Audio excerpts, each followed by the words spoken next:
Good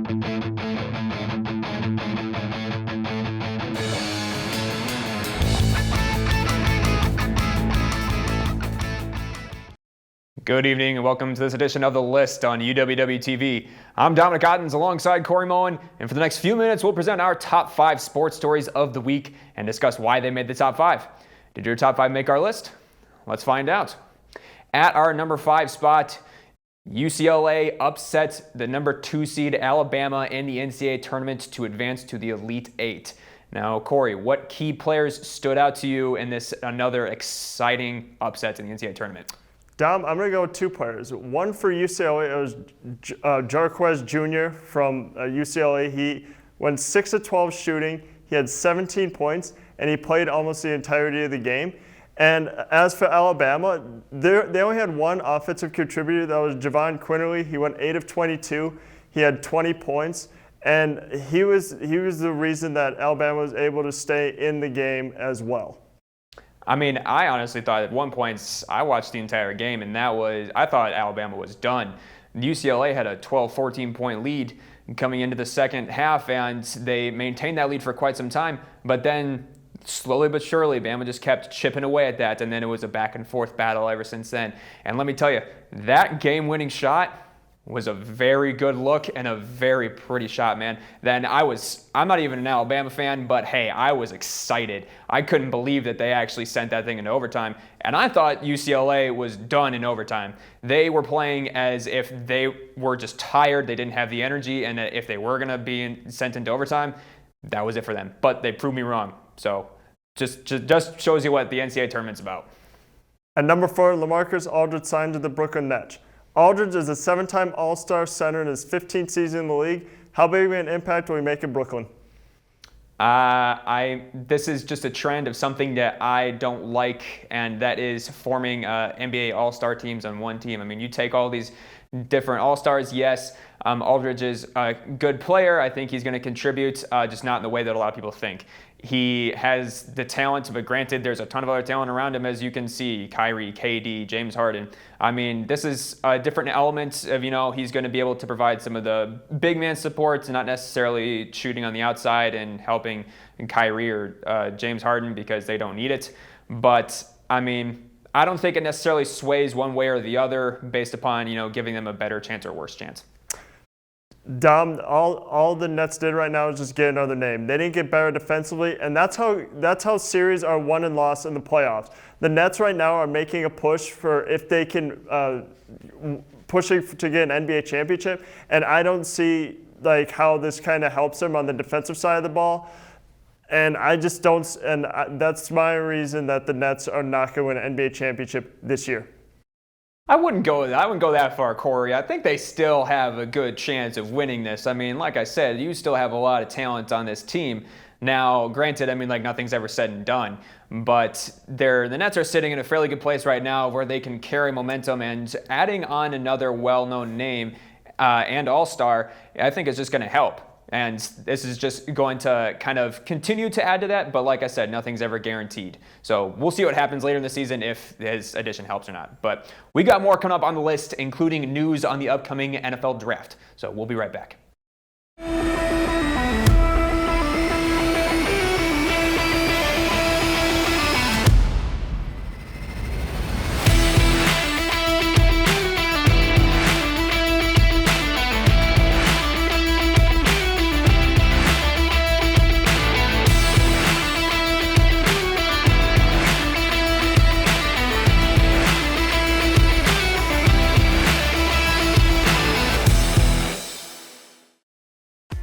UWW-TV has been an important part of the campus and community since 1980. Not only providing on-air learning opportunities for broadcast journalists and electronic media production students, but educating and entertaining our audiences with award-winning news, live sports coverage, original programming, as well as dedicating the mission to developing creative collaborations throughout campus. For more information, visit our website, our 24/7 stream, and like us on Facebook. Check us out because you got to see what's on UWW-TV.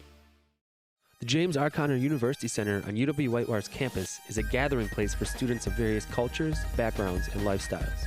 The UC is a great source for information, campus tickets, meetings, entertainment, food, gallery exhibits, workshops, and all of your hot card needs. Whether you're looking for a place to study between classes or just a place to hang out with friends, the UC is the place for you.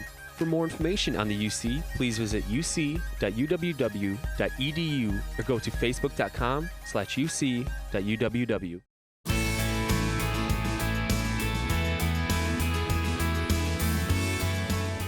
Practicing social distancing is imperative to maintaining safety in the residence halls this year in lounges and common areas. For kitchens and laundry rooms, we have capped occupancy at 2 students in these spaces at any given time. Students will not be allowed to wait for their laundry in the laundry rooms, and if 2 students are already in the space switching laundry, please wait outside for one to leave. We ask that those using these spaces are efficient with their time, so all students have the option to use the common areas as needed. We thank you in advance for your cooperation.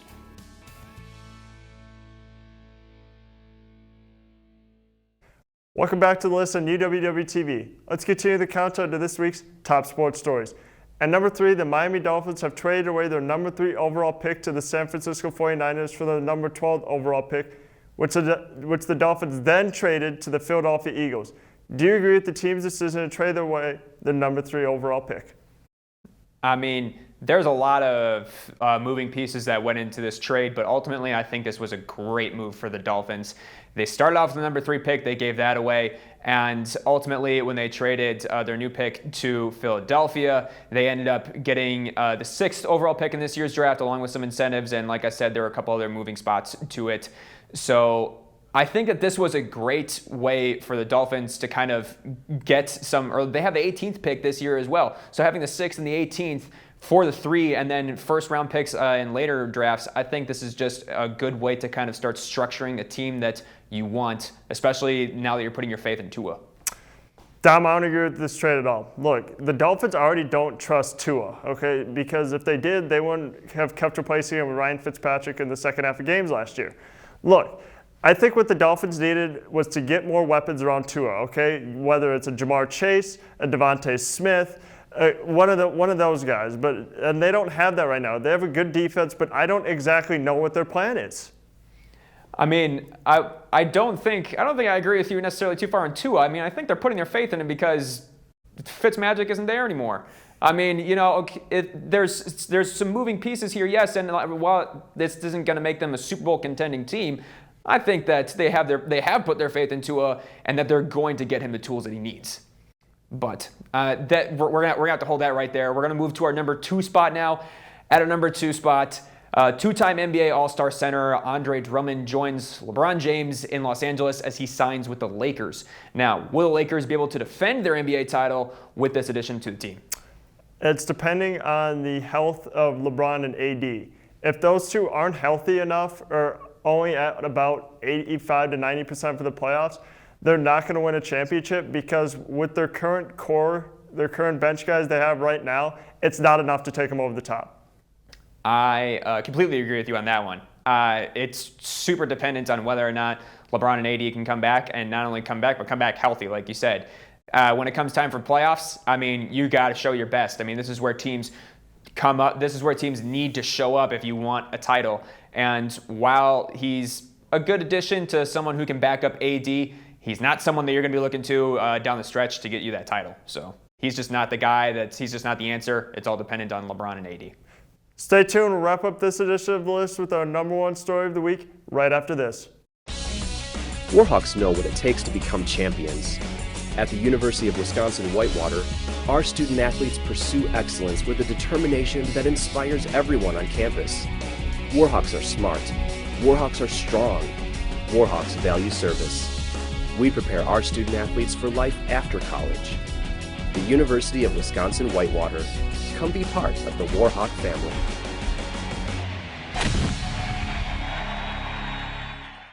Turn us on. Flip them off. 91.7 WSUW. 91.7 is a student-run radio station serving the Whitewater area with a variety of original programs, live sports broadcasting, community events, and more. So turn us on. 91.7 FM. Or stream us live at 917theedge.com.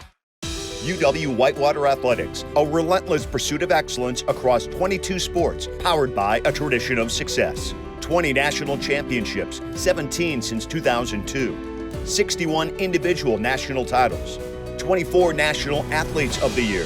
616 All-Americans. 115 Conference Scholar Athletes of the Year. 1,500 community service hours annually. Be a part of the tradition and join the Warhawk family.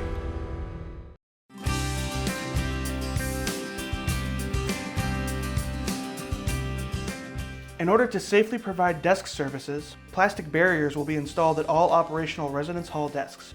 Student employees will wear face coverings, and any lines that occur will be spaced out via visual markers on the floor.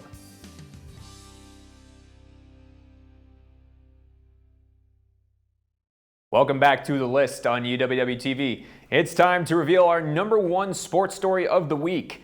At our #1 spot, Marquette men's basketball hires Shaka Smart as their new head coach. Smart replaces Steve Wojcicki, who was fired after being there with the team for 7 seasons. Now, what does Shaka Smart bring to the table for Marquette? Shaka Smart will bring a foundation of consistency to the University of Marquette. Look, I get it. It didn't work out at Texas, but I'm not going to think about that. I'm going to think about how he was at VCU. He took them to the 2011 Final Four. He didn't have to out-recruit people like he did at Texas. This will be a good move for the University of Marquette, and he will have a lot of success there. Now, I know I have a few friends that are Marquette fans, and they were very happy with his signing. They were very okay.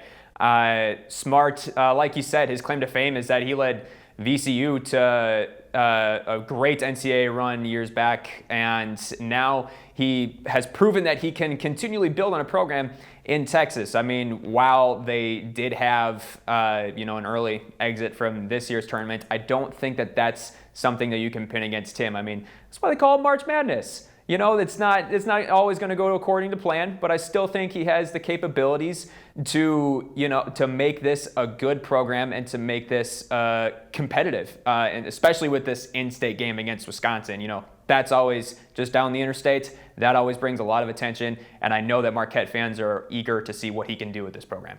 But that'll do it for this edition of The List. We'll be back next week to talk more sports headlines. For Corey Moen, I'm Dominic Ottens. We'll see you then.